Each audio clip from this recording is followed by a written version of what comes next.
नमस्कार. श्री स्वामी समर्थ सर्वांना. आजच्या व्हिडिओमध्ये तुम्हा सगळ्यांचं खूप खूप स्वागत आहे. स्वामी तुम्हा सगळ्यांना कायम सुखी ठेवो ही स्वामीचरणी प्रार्थना करते आणि आजच्या व्हिडिओला सुरुवात करते. तर आजचा व्हिडिओ असा आहे की आता 26 मार्चला गुरुवार आहे. तर गुरुवारच्या दिवशी श्री रामनवमी आहे. रामनवमी असल्यामुळे आपण बऱ्याच वेळा काय करत असतो की भगवान रामाची आपण सेवा करत असतो. कारण की रामनवमी हा जो उत्सव आहे, हा जो सण आहे, तर भगवान रामाचा जन्म उत्सव म्हणून साजरा केला जातो. हा दिवस जो आहे तर चैत्र महिन्यातील शुक्ल पक्षाच्या नवमी तिथीला मग साजरा केला जातो. आता भगवान रामाचा जन्म याच दिवशी अयोध्याला झाला होता. म्हणून भगवान राम हे विष्णूंचे अवतार होते, जो की या दिवशी स्वर्गातून नवजात बाळाच्या रूपामध्ये अयोध्येमध्ये अवतरले होते. म्हणून मग सगळीकडे रामाचा आशीर्वाद घेण्यासाठी बऱ्याच ठिकाणी जे मोठी मोठी मंदिरं आहेत तर मंदिरांना भेट देत असतात. म्हणजेच की विशेष करून अयोध्यासारख्या ठिकाणी रामाच्या ज्या छोट्या मूर्ती असतील तर त्या पाळण्यावरती ठेवून मिरवणुका मग काढल्या जात असतात. आता हा उत्सव सगळीकडे मोठ्या उत्साहाने साजरा केला जात असतो. प्रत्येक गावामध्ये म्हणा किंवा शहरामध्ये जी मंदिरं आहेत तर त्या मंदिरामध्ये हा उत्सव साजरा होत असतो. तर आता रामनवमी असल्यामुळे आपल्या घरातील दारिद्र्य नष्ट व्हावे म्हणून मग आपण भगवान रामाची ही सेवा करत असतो, पूजा करत असतो. आपल्या घरातील मुलांची, आपल्या घराची, आपल्या पतीची प्रगती व्हावी असे प्रत्येकाला वाटत असते. म्हणून मग आपल्याला रामनवमीच्या दिवशी कणकेचे 9 दिवे लावायचे आहेत, जेणेकरून आपल्या घरातील दारिद्र्य नष्ट व्हावे. म्हणून आपल्याला हे जे कणकेचे 9 दिवे आपण लावणार आहोत तर ते कुठे लावायचे आहेत आणि कधी लावायचे आहेत याबद्दलची सगळी माहिती आजच्या व्हिडिओमध्ये घेणार आहोत. व्हिडिओ शेवटपर्यंत बघा म्हणजे तुम्हाला माहिती पूर्णपणे समजेल. व्हिडिओ आवडला तर व्हिडिओला लाईक करा, चॅनलवर नवीन असाल तर सबस्क्राईब करा, व्हिडिओला हाईप करायला विसरू नका. आता रामनवमीचा उत्सव असेल त्या दिवशी मग भगवान विष्णू जे आहेत तर ते विष्णूंचा अवतार मानले जातात रामाला. म्हणून मग आपल्या घरातील ज्या पण काय समस्या आहेत तर त्या दूर होण्यासाठी आपण बरेच उपाय म्हणा किंवा काही सेवा हे करत असतो.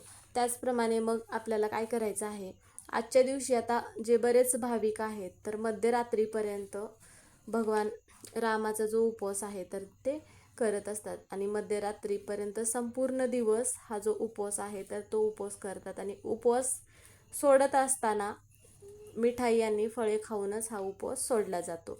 तर याचा जो उत्सव आहे तर हा उत्सव सगळ्यात मोठ्या उत्साहाने अयोध्यामध्ये साजरा होत असतो. त्याचप्रमाणे भद्राचलम, रामेश्वरम, सीतामढी या ठिकाणी खूप मोठ्या उत्साहाने हा उत्सव साजरा होत असतो. इतर ठिकाणी पण होत असतो.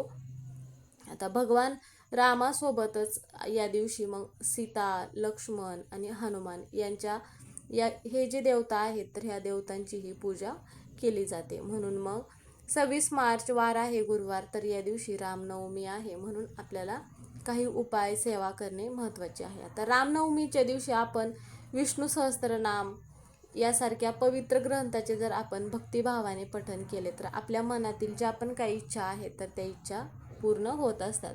सगळ्यात महत्त्वाची गोष्ट म्हणजे रामनवमीच्या दिवशी चुकूनही मांसाहार या अन्नाचे सेवन केले जात नाही. आता रामनवमीला उपवास केल्यामुळे माणसांच्या ज्या काही इच्छा आहेत तर त्या इच्छा पूर्ण होत असतात असे म्हटले जाते. म्हणून मग रामरक्षा पठण हे जे केल्यानंतर आपल्या सर्व कष्टांचे निवारण होत असते. त्यामुळे तुमच्याकडून जेवढ्या सेवा म्हणा किंवा मंत्र, स्तोत्र पठण करणं शक्य होत असेल तेवढ्या मग आपल्याला आवर्जून पठण करायचं आहे.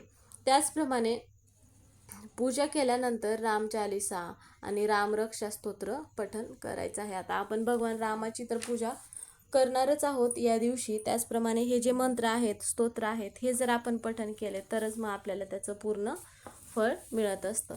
म्हणून मग आपल्याला काय करायचं आहे, श्रीरामाचा जन्म दुपारी झाला होता म्हणून मग दुपारी पूजा केली जात असते. श्रीरामाची मूर्ती नसेल तुमच्याकडे तर मग तुम्ही काय करायचं आहे, श्री स्वामी समर्थ यांची मूर्ती असेल तरीही तुम्ही पूजा करू शकता. मूर्ती असेल तर मूर्तीला अभिषेक घालायचा आहे, पूजा करून घ्यायची आहे. आणि हा जो उपाय आपल्याला करायचा आहे म्हणजेच की कणकेचे जे दिवे आपल्याला बनवायचे आहेत तर हा उपाय आपल्याला संध्याकाळी 6 नंतर आपल्याला उपाय करायचा आहे. त्यासाठी मग आपल्याला गव्हाचे जे आहेत तर ते गव्हाच्या पिठाचे 9 दिवे आपल्याला बनवायचे आहेत. आणि 9 दिवे बनवून झाल्यानंतर त्यामध्ये मग आपल्याला दुहेरी वात लावायची आहे. आता हा जो दिवा आहे तर हा दिवा तुपाचा लावायचा आहे. आता बऱ्याच वेळा काय होतं की प्रत्येकाच्या घरी तूप असेलच असे नाही, त्यावेळेस मग तुम्ही मोहरीच्या तेलाचा जो दिवा आहे तर तुम्ही हा दिवा पण लावू शकता, किंवा तुमच्याकडे जे इतर तेल असेल इतर कुठलंही तर त्या तेलाचा पण तुम्ही हा दिवा लावू शकता. पण तूप असेल तर शक्यतो तुम्ही तुपाचा दिवा लावायचा आहे.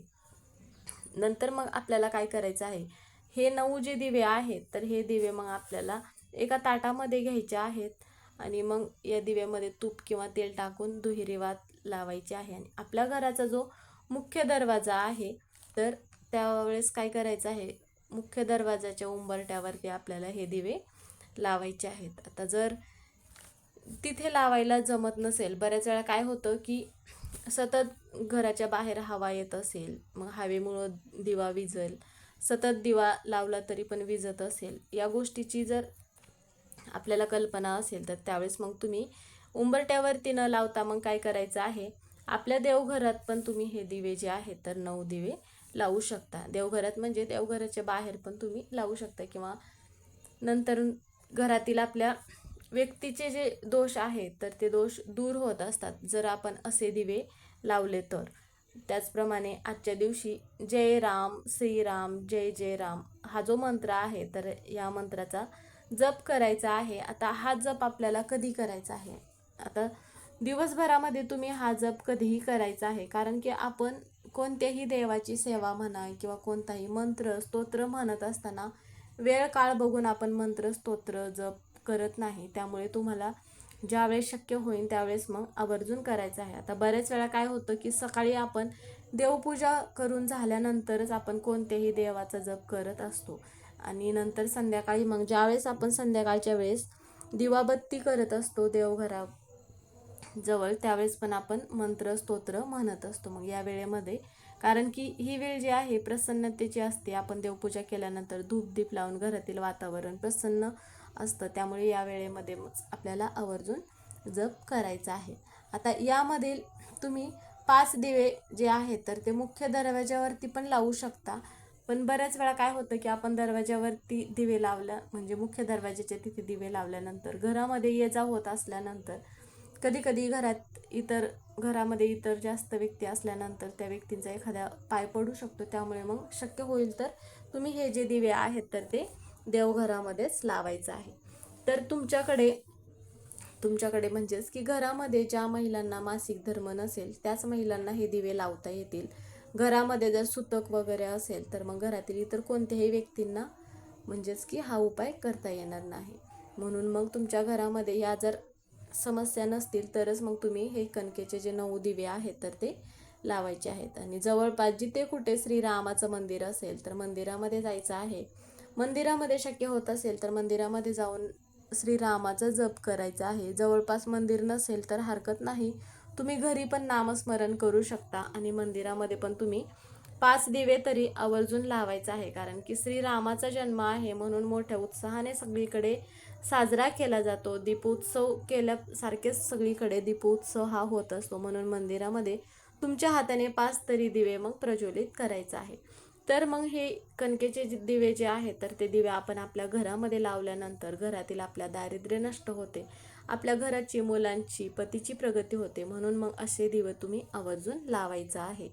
तर मग तुम्हाला माहिती समजलीच असेल की कणकेचे दिवे मग कधी लावायचे आहेत आणि कोणी लावायचे आहेत आणि कसे लावायचे आहेत.